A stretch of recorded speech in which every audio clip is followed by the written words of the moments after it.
deputado delegado Éder Mauro agora, lembrando o povo brasileiro nesse momento que nós temos um ditador em solo do nosso país, não só um ditador, um narcotraficante com condenação nos Estados Unidos, que tortura, estupra, assassina, afugenta a população do seu país. Inclusive, nesse momento, nós temos 700 mil venezuelanos aqui no Brasil que tiveram que fugir de lá. E por que eu estou falando isso aqui agora, na CPI do MST?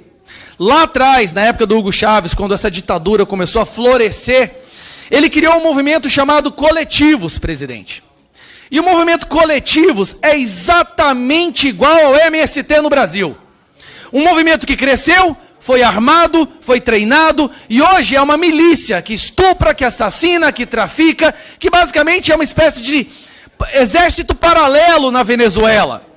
Esse era o plano que a esquerda sempre teve para o MST aqui no Brasil. Mas, infelizmente, para eles, e felizmente para o povo brasileiro, aqui nós estamos fazendo a CPI do MST e vamos provar que se trata de um grupo criminoso. E é bom os líderes dessas organizações já irem arrumando as malas e fugir para a Venezuela, porque até o final dessa CPI, muitos deles estarão presos.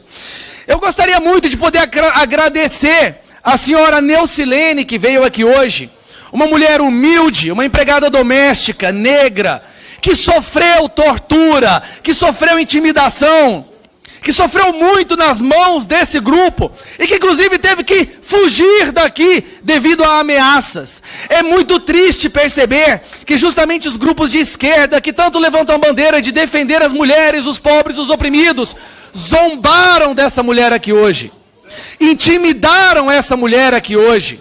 O grupo do PT, do PSOL, que fala que defende as mulheres, fez uma mulher negra, pobre, doméstica, fugir da comissão da CPI.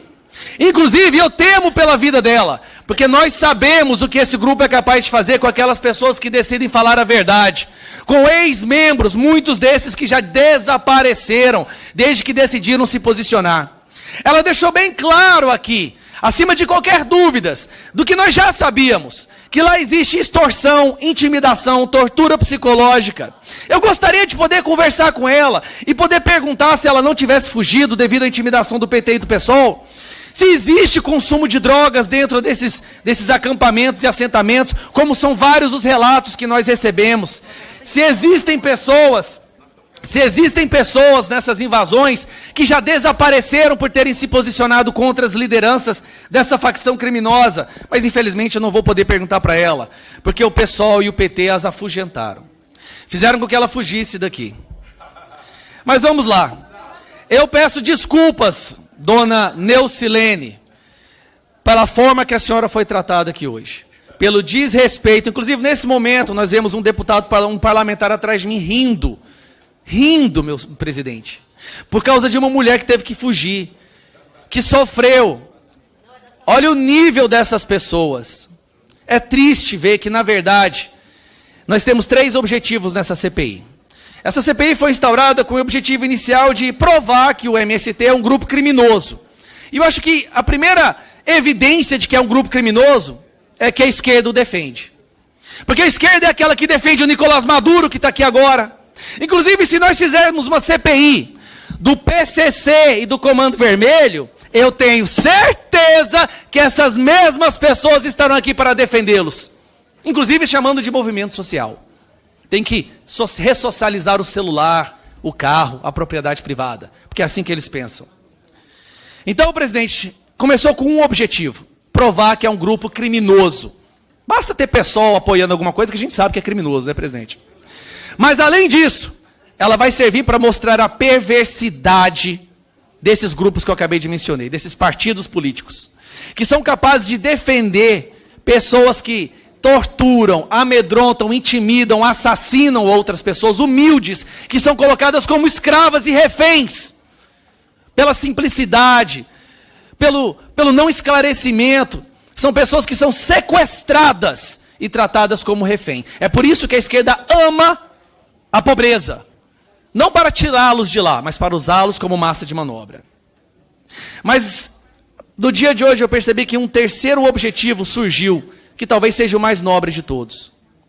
Com essa CPI, nós poderemos salvar, resgatar milhares de pessoas que hoje estão na condição de refém destes grupos, PT, PSOL, MST.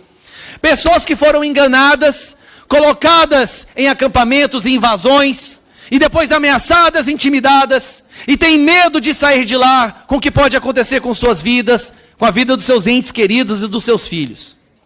Eu acho que esse é o objetivo mais nobre que nós estamos tratando aqui hoje.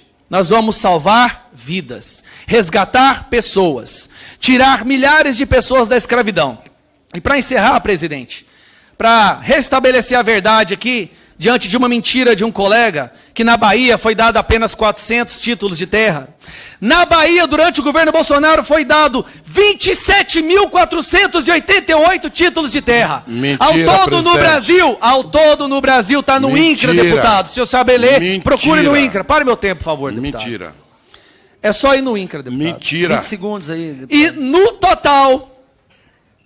Obrigado, presidente. Eles não se contêm, a verdade dói. Mas é mentira. A verdade dói, presidente. Eles não conseguem se conter, olha só. E no total, presidente, mais de 400 mil títulos de terra foram dados durante o governo Bolsonaro.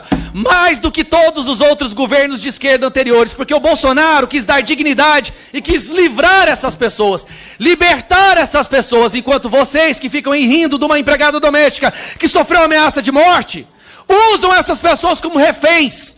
Isso é canalice, o que os senhores fazem. É da mais alta canalice, usar da simplicidade, da pobreza, do mau esclarecimento de pessoas humildes para uma agenda política. Mas enquanto nós estivermos aqui, nós vamos sempre restabelecer a verdade. E graças a Deus agora nós temos esse terceiro objetivo, que é resgatar essas pessoas das garras desses abutres. Obrigado, presidente.